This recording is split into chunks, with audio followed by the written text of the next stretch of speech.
It's Oscar Sunday, and I am here to give you my picks that I want to win and my picks that I know will win. Now, I complete the Oscar death race every year, and I just completed this year's yesterday. I could have done it sooner, but I just wrapped it up, which means I've watched every Oscar-nominated film from every category that's nominated for an Academy Award this year, from Best Picture all the way down to documentary short. All of them. So, without further ado, I'm going to give you guys first my picks that I think should win. And this is just in order of traditional, like, Gold Derby, Best Picture down to, the shorts. For Best Picture, I think Elvis should win. I enjoyed Elvis, and it's about the experience for me. I enjoyed the experience of Elvis from watching the performances that they did, from Austin Butler's incredible singing. I just enjoyed the whole thing. It was a visual treat, an incredible director, but these, again, are my picks that I think should win, not the ones that I think will win. If you want to win your ballot against your friends, your family, online competitions, whatever you're doing, wait for the second half of this video and you'll see the picks that will win. So another pick that I think should win is director. Daniels for Everything Everywhere All at Once, and that goes along with what I think will win. That movie was fun. It had a great storyline to it.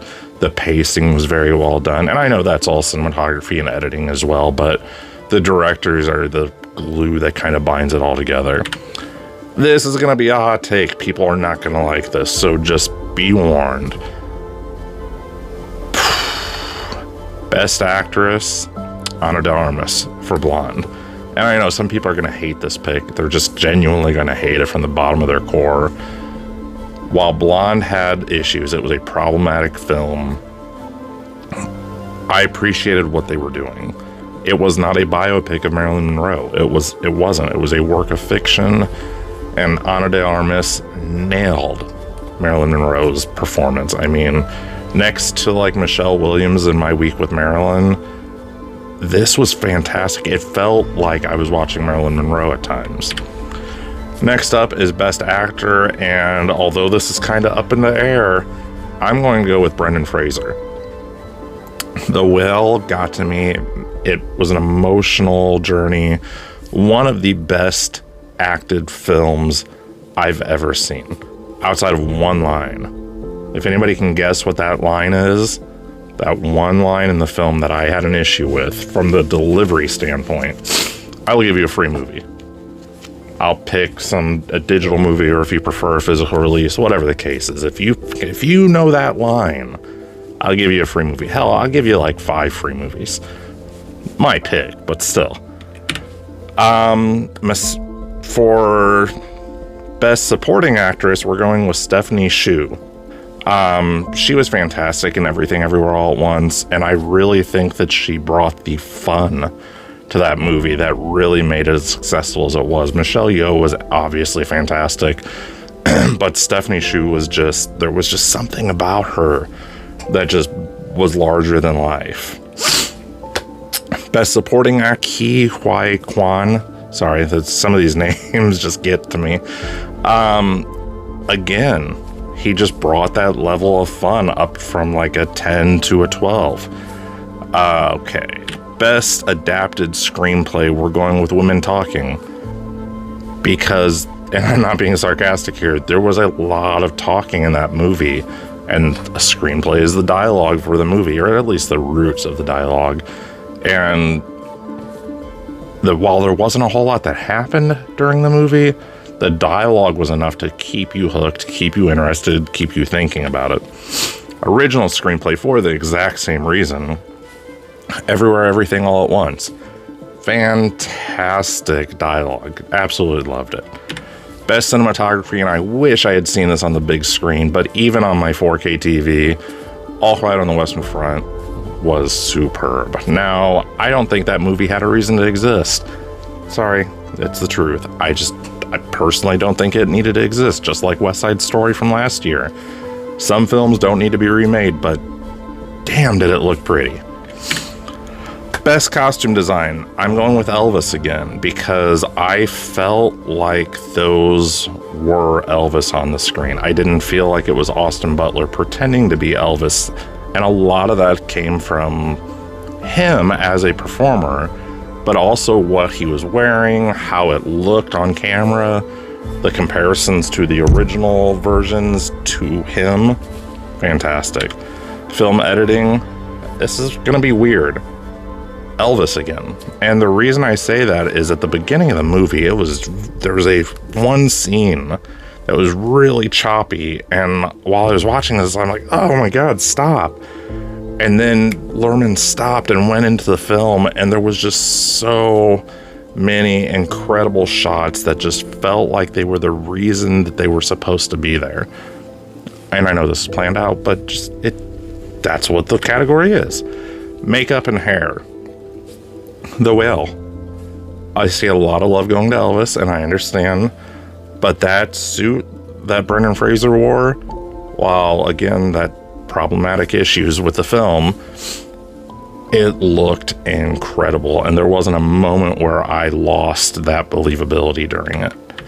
Best production design, without question, Babylon. I mean, when you just look at the film, it's a cinematic just art everywhere. Best score, I just listened to all the scores that were nominated last week, and Everything Everywhere All at Once really stuck with me. There was something just magical about it. Best song, and this is a no-brainer. I don't even know why other people got nominated. No, I'm just joking. Natu Natu from RRR is just amazing. For sound editing, it is just sound. No, it's just sound now, I think. Anyways, again, Elvis for reasons that make sense. I do think Top Gun Maverick is right up there with it, but again, I felt like I was sitting at his concert in the movie theater. Visual effects, while I didn't love the movie, I didn't really hate it either, but Avatar 2. I mean, obviously, when you look at that movie on screen, it's like, holy hell, that is a gorgeous movie, and 90-some% of it's fake. Best animated feature, and I'm going against the grain here, but Marcel the Shell with Shoes On, I fell in love with. I love everything about Marcel, and it was just so different. And it was a family movie, but I don't know. A24 took a risk and it paid off. Documentary feature, I think this was a pretty weak year for documentary feature. There weren't a whole lot that really drew me in. But Fire of Love had just something extra special about it that I really appreciated. And that's my personal favorite. But again, it's a pretty weak year. For international film, I picked Close. And I could have picked probably 2 or 3 others as well. The category was really evenly matched, in my opinion. A lot of the entries were really good. Best animated short, An Ostrich Told Me the World Was Fake. That's my opinion. Again, the animated short, sorry for that weird pause there, I was not prepared. But yeah, I think the whole category was kind of weak, but that one stood out to me. For documentary short, The Martha Mitchell Effect, just because it was a really informative short. And then live action, I'm going with An Irish Goodbye, and I really just enjoyed that because it was funny but dramatic at the same time, and the cast really pulled it all together. Those, after 10 minutes, sorry, I just had to get some of that out. Those picks are my picks, the ones that I want to win. These picks coming up are the ones that will win. And like I said, I'm at 70 to 80%. I mean, the Oscars people say are fixed and everything, but every year there's a curveball thrown. So, without further ado, for Best Picture, I'm going to go with nope, I take that back. I'm going to do something different. I'm going to go with my confidence in each one of these picks. So, starting at the top, these are out of 25 points. And I've got 4 that got 25 out of 25. So these are like deadlocks, no question about it. These are who's going to win. Best international film, All Quiet on the Western Front, without a doubt. Deadlock. Visual effects. Avatar 2, without a doubt, will win that category. Best animated feature. Del Toro's Pinocchio is going to win. There is no doubt. I like Marcel the Shell, but Pinocchio is going to win. And supporting actor Ke Huy Quan for Everywhere, Everything, Everywhere, All at Once. He's going to win. There's just no doubt about it. This next group, I've got 3 in, 23 out of 25. Still very high confidence that they're going to win. I would be blown away if Naatu Naatu didn't win Best Song. There's just no... If it doesn't win Best Song...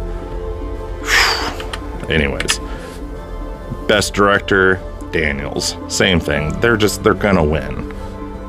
Best Picture, Everything, Everywhere, All at Once. It's going to win.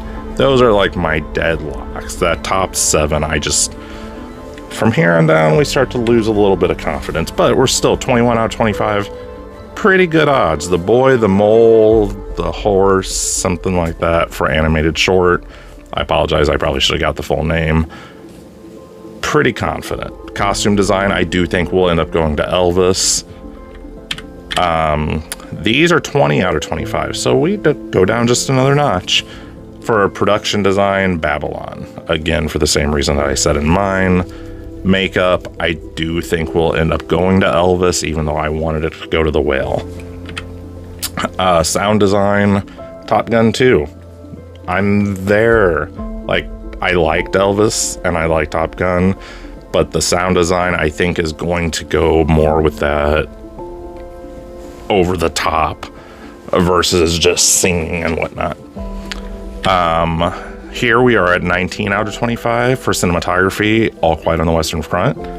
I still wish I could have seen that movie on the big screen. Come on, Netflix, do better. 18 out of 25, I have Best Actor going to Austin Butler. For 16 out of 25, which I have 4 of, documentary feature Navalny. I think that's how you pronounce it. Best editing, Everything, Everywhere, All at Once. Supporting actress, I do believe will end up going to Angela Bassett, although there's kind of a toss-up right now, so we'll see. Best actress, I think Michelle Yeoh will take home, and deservedly so. Although Cate Blanchett could come out of nowhere and steal it right out from... With 15 out of 25, The Elephant Whisperers for documentary short. And I get it, I do, but my confidence level is dropping. Another 15 out of 25, we have original screenplay for Everything, Everywhere, All at Once. That movie's going to take home a ton of awards, no matter how you look at it. Adapted screenplay, and my confidence should be higher on this, but there's a little bit of competition here. Adapted screenplay, Women Talking is still my pick. Live action short is La Pupil. And best score, All Quiet on the Western Front. Those are the picks, the ones that I just did, not the first half of the video. These ones are the ones that, if you're doing an Oscar ballot with your friends or your family, or just, if you're doing it just for fun, pick the movies that you want to win. But if you don't know about all the movies, these are the movies that, statistically speaking, I don't think will lose. Now, come tonight when we start watching the awards, these aren't all going to win. That's just not how this works. And I'm okay with that. But like I said, I range anywhere from 70 to 80% usually on these. And I appreciate that the Oscars are not that predictable. Parts of them are, and people like to complain about it. But in reality, they're not as predictable as people think. Anyways, as always, this is a longer video, but I appreciate you guys. I appreciate each and every comment from you guys. If you go over to my website, ohmr.us, I've posted my top 70 movies of the year. I have 10 honorable mentions, then I have 30 of the bigger budget type, not blockbusters, but theatrical releases, and I have 30 of the art house independent film festival type movies that people may not see or know of. So altogether, 70 movies. I watched 564 movies last year, so 70 is not much out of it, mathematically speaking. But I just posted my top 5. The whole list is over on my website. But I thank you guys. Ring the bell, like the channel, leave comments, follow, press all the buttons, do all the things, because I appreciate it and I want to keep making content. And I don't make the content for me. I make it for you. So I appreciate you guys as always, and enjoy the show.